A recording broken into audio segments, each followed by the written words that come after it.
Аз съм Георги, а вие сте с Георги Арт.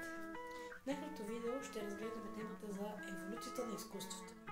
Именно от пещерните рисунки до дигиталната ера. Изкуството съществува от зората на човечеството. То разказва истории, отразява култури и променя начина, по който възприемаме света. Днес ще проследим развитието от примитивните рисунки в пещерите до дигиталната ера.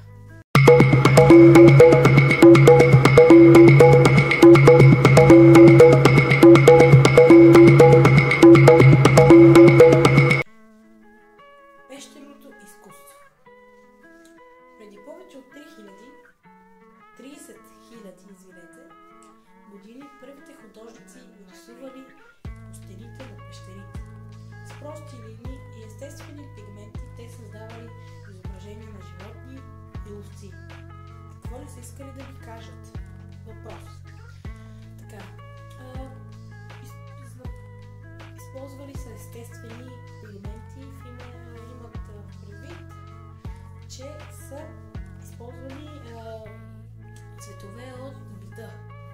Например, черното са го взимали от изпражнения на прилепи или пък от въглен.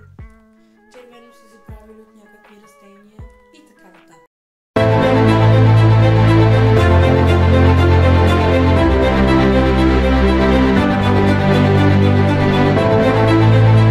Преминаваме към античното изкуство.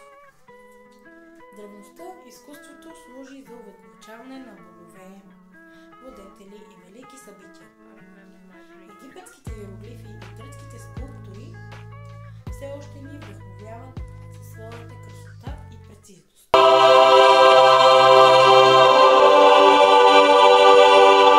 Преминаваме към средновековното изкуство. През средновековието изкуството става основно религиозно. Иконите, стенописите и величествените катедрали внушават божественото и разказват библейски истории на неграмотното население.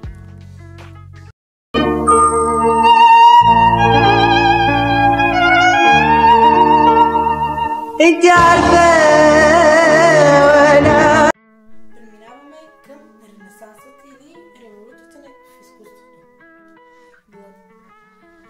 Ренесансът връща фокуса върху човекът и природата. Художниците като Леонардо да Винчи и Микеланджело създават шедьоври с невероятна перспектива и реализъм и емоция. Човекът отново е в центъра на изкуството.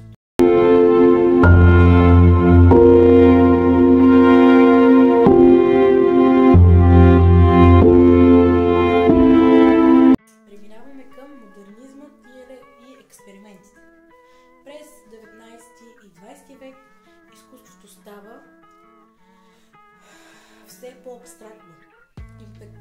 Импресионизмът, кубизъм, сюрреализъм, всяко ново течение разчупва традициите и предлага различен поглед върху света.